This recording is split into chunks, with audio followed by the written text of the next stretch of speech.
Welcome to your storytelling. Enjoy the stories, and don't forget to subscribe. When I met Jake, it felt like fate. Everything seemed perfect. He understood me in ways no one else did. Our love was effortless, like a fairy tale. A year later, we moved in together, completely in sync. Marriage followed naturally. He was my soulmate. The joy of starting a family filled us. When Noah was born, life felt complete. But during a family conversation, everything changed. My mother-in-law mentioned an old childhood home, and my heart stopped. It was the same house my family had lived in briefly. Laughing it off, I felt uneasy. Digging into our family histories, my hands trembled as I read an old document. Jake's father was my mother's ex-husband. Breathless, I whispered, "We're step-siblings." My mind spun. What did this mean? Our love wasn't wrong, was it?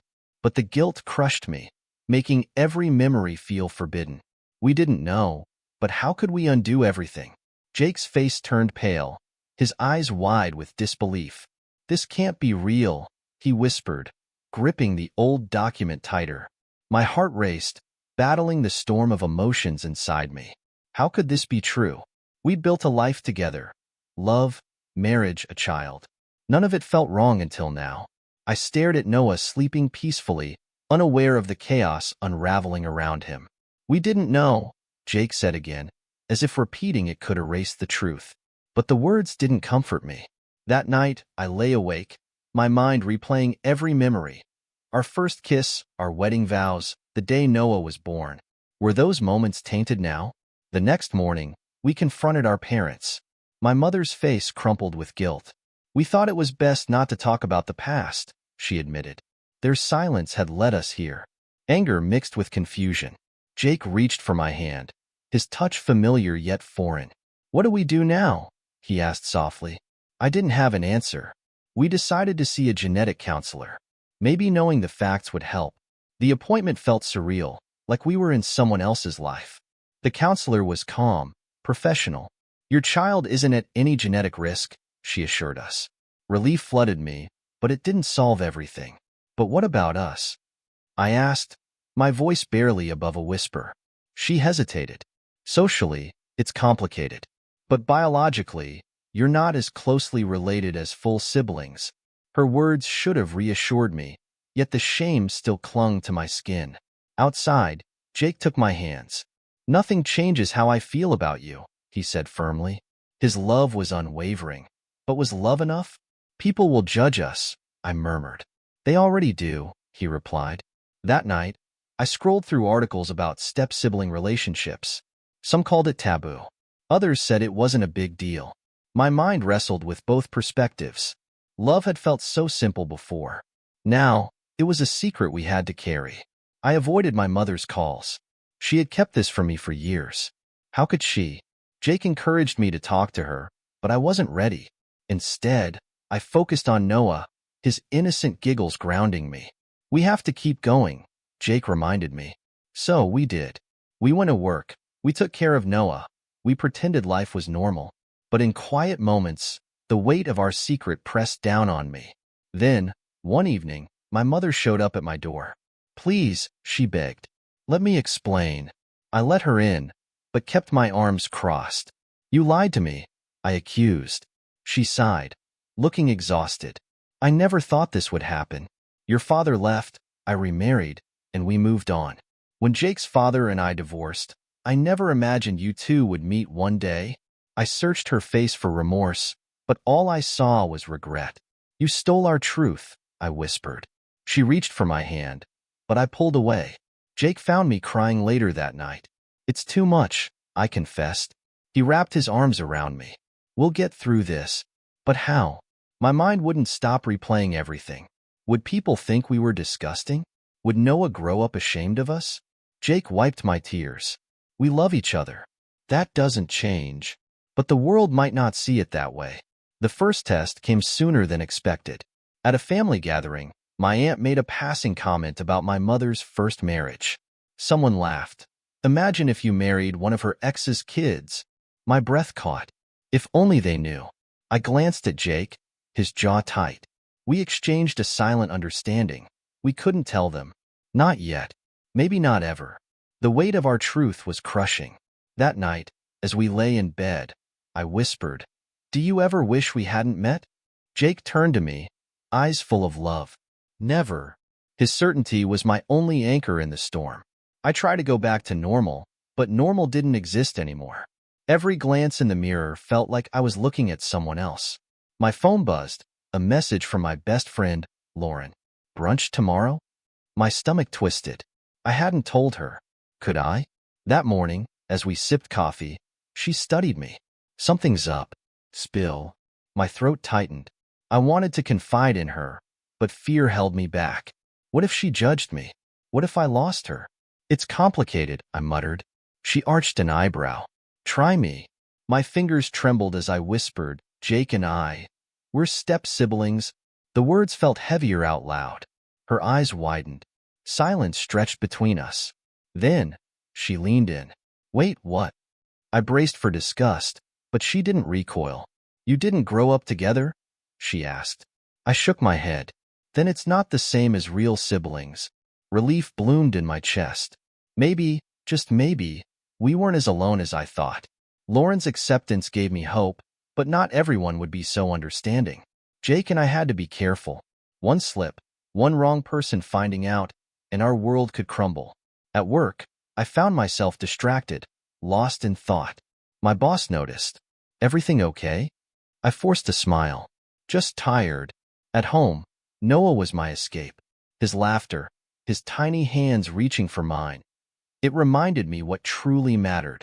But then, one evening, my mother-in-law dropped a bombshell. Your aunt's planning a big family reunion, she said. My blood ran cold. A room full of people who could piece together our past? Jake and I exchanged uneasy glances. We should go, he said later. Act normal. But could we? What if someone figured it out?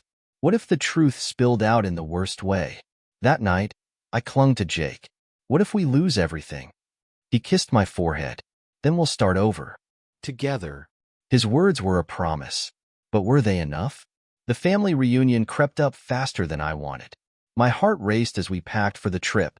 Jake tried to keep things light, joking about forgetting sunscreen, but I saw the tension behind his smile. When we arrived, familiar faces greeted us with warmth.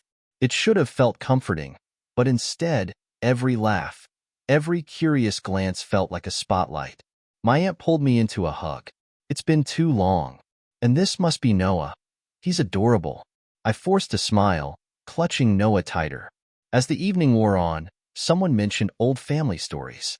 My stomach churned. Jake squeezed my hand under the table, his silent way of saying, "We've got this." But when my uncle started reminiscing about my mother's first marriage, I felt the blood drain from my face. Didn't she marry that guy? What was his name again? He mused. Jake's grip tightened. I laughed nervously, steering the conversation elsewhere. But I could feel eyes on us, and the walls closing in. Back at the hotel, I collapsed onto the bed, my heart pounding. We can't keep doing this, I whispered. Jake sat beside me, brushing a strand of hair from my face. We didn't do anything wrong. His words were meant to comfort, but they only reminded me of the weight we carried. But it feels wrong, I admitted, tears brimming. Not because of us, but because of everyone else. Jake pulled me into his arms. Then let's stop living for everyone else. His conviction was fierce, but fear still gnawed at me. The next morning, I woke up determined to reclaim some control. I texted Lauren, "Can we talk?" We met at a small cafe. She listened as I poured out my heart, every fear, every doubt. She reached across the table, squeezing my hand. "You love him. That's what matters." Her support felt like a life raft in turbulent waters. But could I really silence the noise of judgment and just live? Returning home felt like a breath of fresh air, but the anxiety lingered. I couldn't shake the feeling that someone would find out. Jake noticed my distant stares. "Let's take a break," he suggested one evening. "Just us. A weekend away." It sounded perfect. We booked a cozy cabin by the lake, hoping to escape reality for a bit. The moment we arrived, surrounded by trees and quiet, I felt lighter.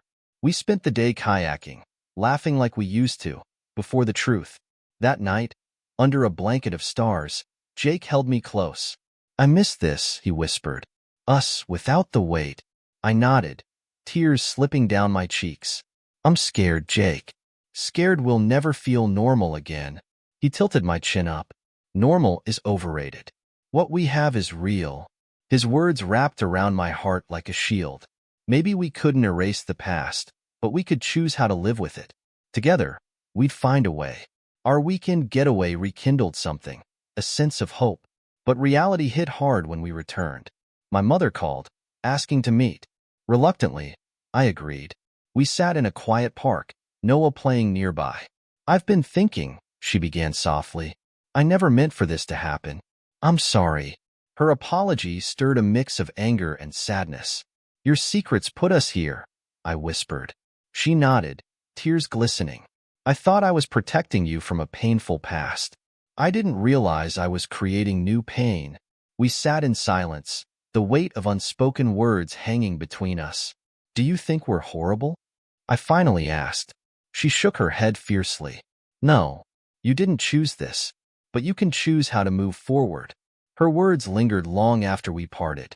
That night, I lay beside Jake, staring at the ceiling. Maybe it's not about fixing the past, I murmured. Maybe it's about finding peace with it. He kissed my forehead. As long as we do it together, determined to live without fear, we made small changes. We stopped flinching at family events, laughed openly, held hands without hesitation, but the fear never fully disappeared. One evening, while scrolling through social media, I stumbled upon an old classmate's post about weird family secrets. My heart raced reading the comments, judgments, harsh words, ridicule. Would people say that about us? I wondered. Jake noticed my silence. What's wrong? I showed him the post, expecting him to react. Instead, he shrugged. People judge everything. That's not our problem. His nonchalance amazed me. But what if they talk about us like that? I pressed. He smiled softly. Then let them. Their opinions don't define us. His confidence was infectious. Slowly, I started believing it too. We weren't defined by our family tree, but by the life we built together. Our love story wasn't traditional, but it was real. And maybe, just maybe, that was enough. Months passed, and life settled into a fragile rhythm. We found comfort in the ordinary. Noah's laughter, quiet dinners, lazy Sundays. But the fear lingered, hidden beneath the surface. One evening, Jake's phone buzzed. It was his cousin, Emily. I'm in town. Let's catch up, she texted. Emily was sharp, always asking questions, connecting dots. I felt a familiar knot tighten in my chest. Over dinner, she chatted easily, but her curious gaze lingered a little too long. You two seem intense, she joked, raising an eyebrow. I forced a laugh. Just tired parents, Jake replied smoothly, but Emily's words haunted me. Later, I asked Jake, what if she suspects? He shrugged, unbothered. So what if she does? We're not doing anything wrong. His confidence was both comforting and frustrating. Why couldn't I let go of the fear? Maybe because deep down, I knew. Secrets have a way of unraveling, and ours was hanging by a thread. Weeks later, Emily invited us to a small gathering. I hesitated, but Jake convinced me to go. We can't hide forever, he said gently. At the party, I plastered on a smile, making small talk while my heart raced. Emily's questions felt casual, but her sharp eyes missed nothing. So, how did you two meet again? She asked, sipping her wine. My throat went dry. Jake answered smoothly, recounting our first meeting. I nodded, forcing a laugh at the right moments. But I could feel Emily's gaze lingering, as if she sensed something beneath the surface. On the way home, I exploded. She knows, Jake. He shook his head. She suspects, maybe. But knowing isn't the same as proving. His words didn't comfort me. That night, I barely slept. Every knock at the door, every phone call felt like it could unravel our lives. The secret was growing heavier, pressing down on me. How long could we carry it before it crushed us? A few days later, I got a message from Emily. Can we talk? Just us. My heart pounded. I met her at a quiet cafe, my hands trembling around my coffee cup. She got straight to the point. I've been thinking. There's something different about you and Jake. I forced a smile. What do you mean? She leaned in. It's like you're hiding something. I felt my pulse quicken, my mind racing for an excuse. But then she added, Are you having problems? I blinked, confused. She thought we were hiding relationship issues, not the secret. Relief washed over me, mixed with guilt. Yeah, I lied quickly. Just the stress of parenting. She nodded sympathetically. I get it. You two are solid, though. I can tell. I forced a smile, the lie tasting bitter. When I got home, I collapsed into Jake's arms. She doesn't know, I whispered. But for how long? The walls felt like they were closing in again. After the encounter with Emily, I realized something. I was tired of living in fear. Tired of flinching, hiding, lying. What if we told someone? I blurted one evening. Jake looked at me, surprised. Who? I thought about it. Lauren had been understanding. Maybe there were others who could be, too. What if we owned our story instead of letting it own us? Jake nodded slowly. If that's what you want, I'll stand by you. We decided to start small. We invited Lauren over. Sitting around the kitchen table, I took a deep breath. There's something we've been hiding. I told her everything. She listened quietly, then reached for my hand. You're still the same people. This doesn't change that. Her acceptance felt like a breath of fresh air. Maybe not everyone would react the same way, but her kindness gave me hope. That night, Jake whispered, Maybe we can live without fear after all. For the first time in months, I believed him. Sharing our secret with Lauren was liberating, but it also stirred something inside me. A new kind of fear. What if word spread? What if someone wasn't as understanding? Jake noticed my anxiety creeping back. We can't control what people think, he reminded me. He was right, but the fear lingered. One afternoon, while at the park with Noah, I saw an old family friend, Karen. She smiled warmly, and we exchanged pleasantries. But then she asked, How's your mom? I heard she reconnected with her ex-husband's family recently. My heart skipped a beat. Did she know? Was this a test? I forced a smile. She's doing well. The encounter rattled me. At home, I told Jake. He shrugged. Even if she suspects, so what? We're still us. His words echoed in my mind. We're still us. That night, I looked at Jake and realized, no matter what people thought, our love was real. And that was the only truth that mattered. The days felt lighter after opening up to Lauren, but shadows of fear still crept in. One evening, Jake suggested, maybe we should talk to our parents. Get everything out in the open. The thought made my stomach twist. Facing strangers was one thing, but our parents, the people tied to this secret, felt impossible. Yet, I knew he was right. We invited my mother and Jake's father over for dinner. The air was thick with unspoken words as we sat around the table. Finally, Jake broke the silence. We know about your past. His father's face paled. My mother's hands trembled. We didn't mean to hurt you, she whispered, eyes glistening. Anger and sadness surged inside me. But you did. Your silence changed our lives. They apologized, but apologies couldn't undo the past. Still, confronting them felt like tearing off a suffocating mask. That night, as Jake held me, I realized we were healing, piece by fragile piece. After that dinner, an unexpected calm settled over us. The truth was out, at least to those who mattered most. But healing wasn't linear. Some days I felt strong, others I drowned in guilt and confusion. One afternoon, as I was picking up Noah from daycare, another parent struck up a casual conversation. Your husband and son look so much alike, she smiled. My heart raced. Did she know? Was she just being polite? I nodded, forcing a laugh. Yeah, strong genes. On the drive home, my mind spiraled. Will it always be like this? Jake noticed my tension. What's wrong? I told him, feeling ridiculous. He took my hand.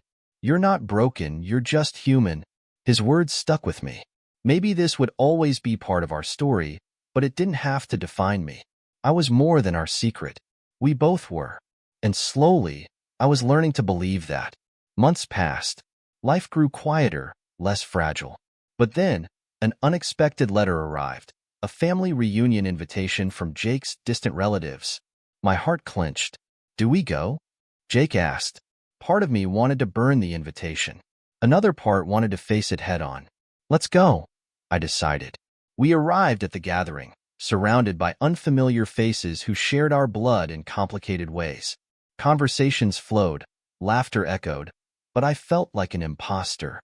Then, an older woman approached. "You're Jake's wife, right? You look familiar." My heart raced. "I guess I just have one of those faces," I replied weakly. But she studied me closely. "Didn't your mom live in Maplewood years ago?" Jake stepped in smoothly, steering the conversation away. Later, under the dim porch light, I exhaled. "I hate this," I whispered. Jake nodded. But we faced it. Together. Maybe that was the lesson. We couldn't erase the past, but we could live despite it. After the reunion, something shifted. I realized I couldn't keep running from the fear of being discovered. It was exhausting, stealing moments of peace. So, I started therapy. Sitting across from a stranger, I poured out my story, the love, the secret, the guilt. The therapist listened, then said softly, "You're not defined by your circumstances. You're defined by your choices." That stuck with me. My choice had always been Jake. I chose him every day. Later, I told Jake about therapy. "I think you're brave," he said, kissing my forehead. But bravery felt like a stretch. Still, each session peeled back layers of shame. I started to see our story differently, not as a tragic secret, but as a complicated love. One evening, watching Noah play, I felt a rare, unburdened joy. Jake squeezed my hand. "You're smiling," he whispered. And for once, I wasn't faking it. It was real. Therapy opened doors I didn't know existed. I began writing in a journal, spilling thoughts I was too scared to say aloud. One night I wrote, "We didn't choose how we met, but we chose to love." Seeing it on paper made it feel true. Jake noticed the changes in me. Less tension, more laughter. "You're lighter," he observed. "I feel it too," I admitted. But healing isn't a straight line. One day, while shopping, I overheard two women gossiping about a family scandal, siblings in love. They laughed, mocking. My chest tightened. I rushed out, tears blurring my vision. At home, Jake held me as I sobbed. "I hate that people are so cruel," I choked out. He stroked my hair. "Their ignorance isn't our truth." His words wrapped around my heart. People's opinions would always exist, but they didn't own our story. Only we did. And slowly, I was reclaiming it. As time passed, I began to embrace the small joys again. Morning coffee with Jake, Noah's giggles echoing through the house, the warmth of ordinary days. But the fear never disappeared completely. One evening, as we tucked Noah into bed, he asked innocently, "Mommy, how are you and Daddy family?" My heart clenched. Jake smiled gently. "Because we chose each other, buddy. Family is about love." His simple answer lingered in my mind long after Noah fell asleep. Later, I whispered, "What will we tell him when he's older?" Jake pulled me close. "The truth, when the time is right." His calmness grounded me, but the question haunted me. Would Noah understand? Would he resent us? The future felt like an unopened letter, full of words we weren't ready to read. But for now, we had today. And sometimes, today was enough. Fall arrived, painting the world in shades of amber and gold. We took Noah to a pumpkin patch, snapping photos, laughing under crisp skies. For a moment, life felt beautifully normal. But normal was fragile. A week later, I ran into an old friend, Megan. We hugged, exchanged pleasantries, and then she said, "I saw your mom recently." She mentioned Jake. Small world, huh? My stomach twisted. "Yeah, it is," I replied, forcing a smile. After we parted, anxiety crept in like a shadow. I told Jake that night. He shrugged. "So what if she knows? We're not doing anything wrong."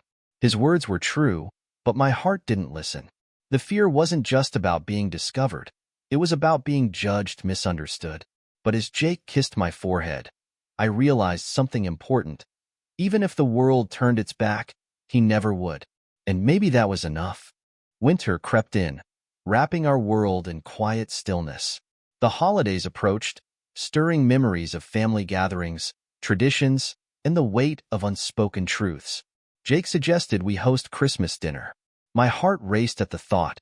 Family under one roof, history hanging like invisible decorations. But I agreed. The night arrived, filled with laughter, clinking glasses, and the scent of pine. Yet beneath it all, tension simmered.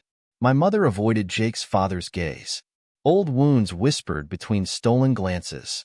After dinner, I found Jake outside, staring at the stars. "Does it ever feel too much?" I asked. He nodded. "Sometimes. But then I look at you and it's not." His words melted the ice around my heart. We stood there, in the cold, wrapped in warmth only we understood. Maybe our love wasn't simple, but it was real, and that was worth everything. The new year arrived quietly, but inside me, a storm brewed. I couldn't shake the feeling that something was about to change. One afternoon, I got a call from Lauren. Her voice was hesitant. "Megan's been asking questions about you and Jake." My heart sank. The fragile walls we'd built were cracking. I told Jake, my voice trembling. He stayed calm. "We've faced worse, but this felt different." The idea of people whispering, judging, it gnawed at me. Days later, Megan sent a message. "Can we meet?" I stared at the screen, fear and defiance battling inside me. What should I do? I asked Jake. He squeezed my hand. "Whatever feels right." I decided to meet her. Maybe it was time to stop running. Maybe it was time to own our story, no matter the cost. I met Megan at a cozy cafe, my heart pounding with every step. She smiled, but her eyes held curiosity. After small talk, she leaned in. "So you and Jake, there's talk." The words hit like a cold wind. I took a deep breath. "What do you want to know?" She hesitated. "Is it true? Are you related?" My chest tightened, but I held her gaze. "Yes, we're step-siblings. We didn't know when we met." The truth hung in the air, heavy and raw. Megan blinked, processing. "Wow. I mean, that's complicated." I nodded. "It is. But our love is real." She didn't respond right away. Finally, she said, "I don't get it, but it's your life." Her words weren't cruel, but they weren't comforting either. I left the cafe with a strange mix of relief and sadness. Back home, I told Jake. He hugged me tightly. "I'm proud of you." And for the first time, I was proud of myself, too. After meeting Megan, something shifted inside me. The fear of being judged didn't vanish, but it lost its power. I had faced it and survived. Life carried on. Jake and I settled into our routines, finding comfort in the ordinary. But one evening, as we were putting Noah to bed, he asked, "Mommy, what's family?" His innocent eyes searched mine for an answer. My heart ached. "Family is people who love you, no matter what," I replied softly. Jake added, "Family is about the heart, not just names." Noah seemed satisfied with that, but the question lingered in my mind. How would we explain our story when he was older? Would he understand? Would he judge us? Later, Jake held me close. "We'll tell him when the time is right. And he'll know, because he's lived it, that love isn't wrong." His words comforted me. Our family wasn't conventional, but it was real, and that mattered most. Spring arrived, breathing life into the world and into me. I felt lighter, more accepting of our story. One sunny afternoon, while Noah played at the park, I noticed a woman staring at me. She approached, her expression unreadable. "You're Jake's wife, right?" she asked. My heart raced. "Yes." She hesitated. "I heard about you too. Is it true?" The words stung, not because of what she asked, but because of the weight behind them. I took a deep breath. "Yes, it's true. We didn't know when we met, but we love each other." She blinked, then surprised me by saying, "That must have been hard. But love is love, I guess." I nodded, swallowing the lump in my throat. When I told Jake later, he smiled. "See? Not everyone sees it the way we fear." Maybe he was right. Maybe the world wasn't as harsh as I'd thought. Maybe, just maybe, acceptance was possible. As summer approached, Jake and I decided to take a family trip, a chance to escape, to breathe. We chose a quiet beach town, hoping for simplicity. The ocean's vastness made our problems feel smaller. One evening, as we watched the sunset, Jake whispered, "Do you ever regret it? Us?" His question caught me off guard. I thought about the pain, the fear, the judgment. Then I thought about his laughter, his kindness, the way he loved me without question. "Never," I replied. "You're my heart." He pulled me into his arms, his embrace grounding me. We sat in silence, the waves our only soundtrack. Love isn't always easy. Sometimes it's messy and complicated. But in that moment, I realized something important. Our love wasn't just about us. It was about the life we'd built, the family we'd created. And no matter what the world thought, it was beautiful. Returning home from the beach felt different this time. Like we'd left some of our fears behind with the crashing waves. Life resumed its rhythm, but with a new sense of peace. One day, I found an old photo album while cleaning. Flipping through it, I stumbled upon a picture of my mother with Jake's father. They looked young, happy, unaware of the future's twists. I stared at the photo, a mix of emotions swirling inside me: resentment, sadness, curiosity. Later, I showed it to Jake. "Do you ever wonder what would have happened if they'd stayed together?" I asked quietly. He studied the photo, then looked at me. "Maybe we'd have grown up as siblings. Maybe we'd never have met like this. But then, we wouldn't have Noah. We wouldn't have us." His words settled over me like a soft blanket. Life is full of what-ifs, but the reality we had was enough. More than enough. Autumn crept in again, crisp and cool, a reminder of how much had changed since that fateful family conversation. One evening, as Jake tucked Noah into bed, I watched them, my heart swelling. Later, I whispered, "I've been thinking, maybe I should write our story, not for the world, just for us. For Noah someday." Jake's eyes lit up. "I love that idea." So I began, pouring our journey onto paper. It was harder than I thought, reliving the fear, the shame, the heartbreak. But it was healing too. Each word felt like reclaiming a piece of myself. I wrote about the love that blossomed unknowingly, the devastating discovery, the choices we made, the battles we fought. I wrote about the quiet moments, the fierce ones, the fragile ones. And as the pages filled, I realized something. Our story wasn't just about forbidden love. It was about resilience, courage, and the undeniable power of the heart. Writing our story became my therapy. Each chapter unearthed emotions I thought I'd buried: fear, guilt, but also overwhelming love. One evening, while I was lost in writing, Jake sat beside me. "Can I read it?" he asked gently. My heart raced as I handed him the pages. He read in silence, his eyes tracing every word. When he finished, he looked up, tears glistening. "It's beautiful, raw, honest, just like us." His words filled me with warmth and relief. I had been afraid of how it might feel to put everything on paper, but seeing Jake's reaction made it all worth it. Later that night, he whispered, "Someday, when Noah's old enough, we'll give this to him. Not to explain, but to show him how much we loved each other and him." I held him tightly, realizing our story wasn't just a secret to hide. It was a testament to surviving, loving, and choosing each other against all odds. Life found its rhythm again, but it never stayed simple for long. One afternoon, I received an unexpected call. It was my mother.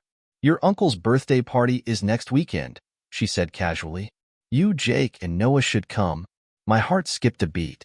Family gatherings meant questions, curious glances, unspoken judgments. But Jake encouraged me. "We faced worse. And Noah deserves to know his family." Reluctantly, I agreed. The party was lively, filled with laughter and stories from the past. But beneath the surface, tension brewed. My aunt whispered to another relative, casting quick glances our way. I felt exposed, vulnerable. Then Jake took my hand, grounding me. "We belong here," he said softly. His confidence steadied me. We laughed, danced, and celebrated like everyone else. And for the first time, I realized that our love didn't have to shrink in the face of judgment. It could stand tall, unapologetic. After the party, I couldn't stop thinking about how much we'd grown, not just as a couple, but as individuals. The fear that once controlled me had softened. One evening, while watching Noah play, I turned to Jake. Do you ever wonder if we'd have been happier if we'd never found out? He thought for a moment, then shook his head. No, because the truth set us free. It forced us to choose each other, even when it was hard.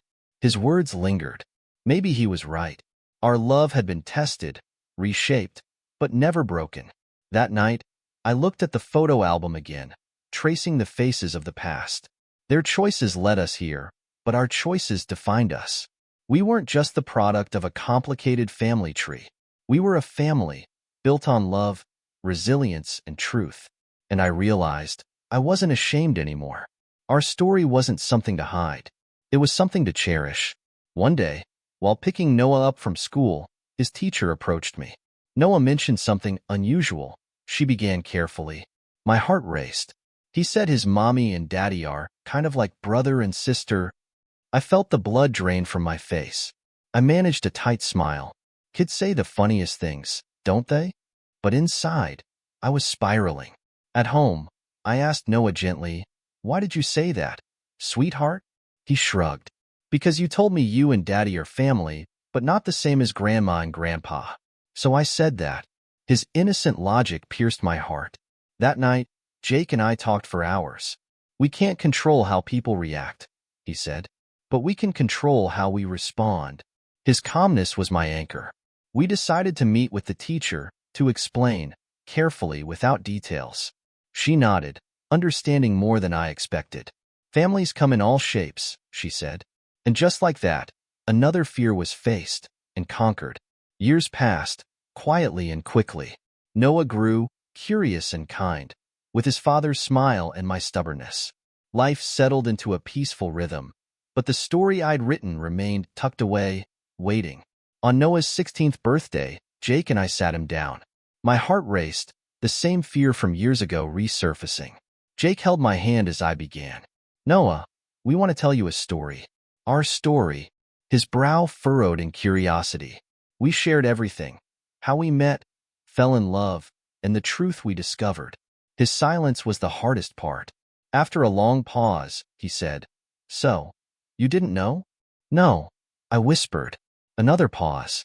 Then he smiled slightly. "That's weird, but you're my parents. You love me. That's all I care about." Relief washed over me like a tide. Tears filled my eyes. Jake pulled us both into a hug. Our story wasn't perfect, but it was ours. And in that moment, it felt complete. After telling Noah, life felt lighter, like we'd finally exhaled after holding our breath for years. His acceptance wasn't just a gift, it was healing. But healing isn't linear. Some days, I'd catch a shadow in Jake's eyes, lingering doubt. "Do you think we ruined his childhood?" he asked one evening, his voice low. I shook my head. "No, we gave him love, security, and honesty. That's what matters." Jake nodded, but I knew the question still haunted him. Parenthood is filled with doubts, and ours were just more complicated.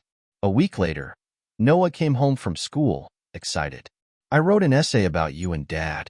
My heart skipped. "About us?" "Yeah, about how love doesn't always fit in a box, but that doesn't make it wrong." His words filled me with pride and tears. Reading his essay later, I realized our story wasn't just about surviving judgment. It was about teaching resilience. And Noah had learned that lesson beautifully. Time has a way of softening sharp edges. The whispers faded, the judgments grew quieter, but our love remained constant. One evening, Jake and I sat on the porch, watching the sunset paint the sky. "Do you ever think about the beginning?" he asked. I smiled softly. "All the time." We reminisced about our first date, our wedding, Noah's birth. The memories were bittersweet, untouched by the knowledge that came later, yet now shaded by it. "Would you change anything?" Jake asked quietly. I thought about it, about the pain, the fear, the heartbreak. And then I thought about the love, the laughter, the life we'd built. "No," I whispered, "because even the hardest parts brought us here." He squeezed my hand, his eyes reflecting the fading light. Life isn't about perfect moments. It's about the imperfect ones that shape us, define us. And our love, complicated as it was, had always been worth it. As Noah prepared to leave for college, I found myself reflecting more than ever. Packing his things, I stumbled upon the essay he'd written years ago. Reading it again, tears welled up, not from sadness, but from gratitude. We'd navigated storms and still stood strong. The night before he left, we sat together under the stars. "Are you excited?" I asked, trying to keep my voice steady. He nodded. "Yeah, but I'll miss you guys." I smiled, brushing a tear away. "We'll miss you too. But you're ready." He looked at me, serious. "I'm ready because of you and Dad. You taught me that love isn't always easy, but it's always worth fighting for." His words wrapped around my heart, warm and comforting. After he left, the house felt quieter, emptier. But Jake held me, and I realized we'd done something right. Our love story, with all its twists, had given Noah the strength to write his own. With Noah gone, Jake and I found ourselves rediscovering each other. The house was quieter, yes, but it was also filled with echoes of laughter, memories tucked into every corner. We traveled more, explored places we'd always dreamed of. One evening, sitting by a campfire under a blanket of stars, Jake turned to me. "Do you think we've earned our happy ending?" I smiled, the firelight dancing in his eyes. "I don't think life has endings, just new chapters." He nodded, pulling me closer. The warmth of the fire was nothing compared to the warmth of his embrace. We talked about everything, our fears, our dreams, the years we'd shared. And I realized our story wasn't defined by the beginning or the challenges we faced. It was defined by every moment we chose each other, again and again. Love isn't a destination. It's a journey. And ours was still unfolding, beautiful and imperfect, just like us. Years later, after retirement, I finally decided to publish the story I'd written. Not for fame or recognition, but to give our journey a voice beyond whispers. The book was raw, honest, filled with both pain and hope. When it was released, the reactions were mixed. Some praised its courage, others criticized its content. But none of that mattered when I saw Jake reading the final printed copy, tears in his eyes. "You told our story perfectly," he whispered.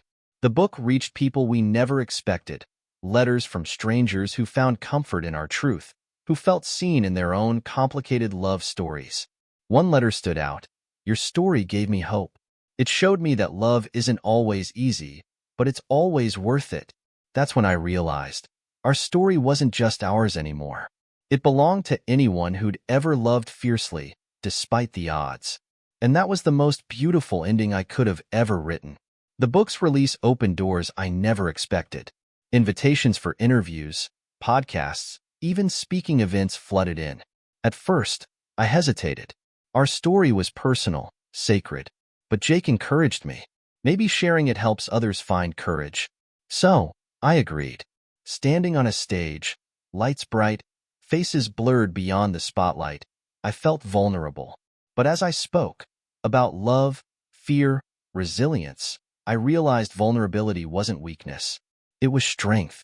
After one event, a woman approached me, tears in her eyes. "Your story saved my marriage. I thought we were broken, but you showed me love can survive anything." Her words stayed with me. Our journey had once felt like a burden, a secret too heavy to carry. Now, it was a beacon for others. That night, Jake held me close. "I'm proud of you," he whispered. I smiled, realizing our love had grown beyond us. It had become a testament to the power of truth, no matter how complicated. With time, our story settled into the world, woven into the lives of strangers we'd never meet. But for us, life returned to its simple rhythm. Mornings filled with coffee and quiet conversations, afternoons spent tending the garden, evenings wrapped in shared memories. One evening, as we watched the sun dip below the horizon, Jake's hand found mine. "Do you ever think about the what-ifs?" he asked softly. I knew what he meant. What if we'd never met? What if we'd discovered the truth sooner? I squeezed his hand gently. "Sometimes. But then I remember that every choice, every twist, led us here." He smiled, eyes crinkling at the corners, the lines of time etched with love. Life wasn't perfect, it never had been. But it was ours. Beautiful in its flaws, rich in lessons. And as I rested my head on his shoulder, I felt it, the quiet, steady heartbeat of a love that had endured, unshaken by time. As the years passed, our family grew. Noah got married, and soon we became grandparents. Holding our granddaughter for the first time, her tiny fingers wrapped around mine, I felt a surge of emotion, love, nostalgia, a deep connection to the life we'd built. Watching Noah as a father was surreal. He was patient, kind, with echoes of Jake's warmth and my determination. One afternoon, he sat beside me, his daughter asleep in his arms. "I finally get it," he whispered. "The choices you made, the love you fought for. It's not just about us. It's about what we leave behind." His words filled me with pride and a bittersweet ache. Our story, once tangled in secrecy and fear, had blossomed into something beautiful, legacy. That night, as Jake and I watched the stars, I realized our love wasn't defined by its challenges. It was defined by its endurance. And through our family, our love would live on, timeless and true. Growing older brought new reflections. Memories drifted like autumn leaves, some vibrant, some faded, but all precious. One day, Jake fell ill. It was sudden, unexpected, a harsh reminder of life's fragility. Sitting beside his hospital bed, I held his hand, tracing the lines that had held mine for decades. His eyes met mine, filled with the same love I'd seen since the beginning. "We had a beautiful life," he whispered. Tears blurred my vision. "We still do," I replied, my voice trembling. In those quiet moments, surrounded by machines and sterile walls, love felt both fragile and indestructible. He squeezed my hand weakly. "Promise me. Keep telling our story." I nodded, my heart shattering and swelling all at once. He passed away peacefully, his hand still in mine. The grief was overwhelming, but beneath it was gratitude. For the love we'd shared, the life we'd built. His absence was profound, but his love remained, etched into every corner of my heart. Grief became my constant companion, but so did memories. I found solace in the little things. Jake's favorite mug, the way sunlight hit our porch, old letters tucked in drawers. Writing helped too. I continued sharing our story, not just for others, but for me. It kept him close. One day, while organizing his things, I found a letter addressed to me. "For when you need me the most," it read. Hands trembling, I opened it. His handwriting, familiar and comforting, filled the page. "If you're reading this, I'm gone. But I'm still with you. In every memory, every laugh, every tear. You were my greatest adventure. Thank you for choosing me, even when it was hard. Keep living, loving, and telling our story. Because it's not just ours. It's for anyone who's ever believed in love." Tears spilled freely, but so did a smile. His words were a gift, a reminder that love doesn't end. It transforms, becoming part of us, forever.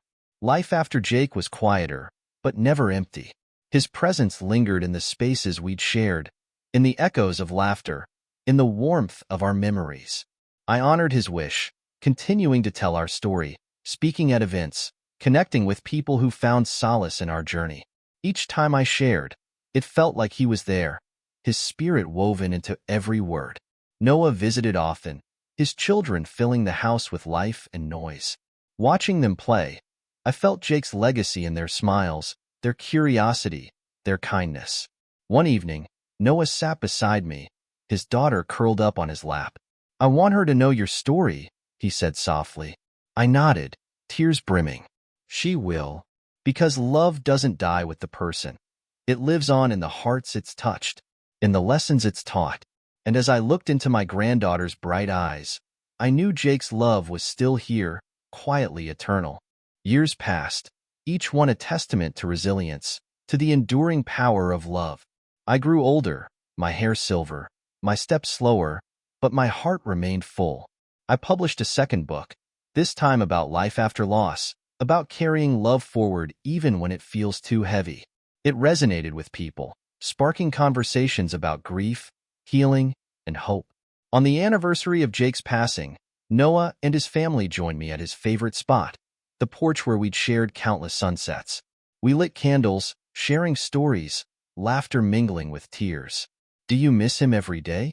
Noah asked gently. I smiled through the ache. Every moment. But missing him means he mattered. And I'd rather feel this pain than have never known his love. That night, as I gazed at the stars, I whispered into the quiet, "Thank you, Jake, for the love, the lessons, the life we built." His absence hurt, but his love remained, infinite and unbreakable. As my own time grew near, I felt peace more than fear. My life had been a tapestry woven with love, loss, joy, and pain. All the threads that make a story worth telling. I wrote one final letter, addressed to Noah and his family. Our story was never perfect, but it was real. It was messy, complicated, and beautiful. Love isn't about fitting into a mold. It's about growing beyond it. Carry that with you. Love fiercely, live fully, and never be afraid to write your own story, even if it doesn't follow the rules. When the day came, I passed quietly, surrounded by the echoes of a life well lived. My story didn't end with my last breath. It lived on in Noah's heart, in the pages of my books, in the smiles of my grandchildren. Love, after all, isn't confined by time. It's the one thing we leave behind, woven into the fabric of those we've touched. And that is the truest story of all.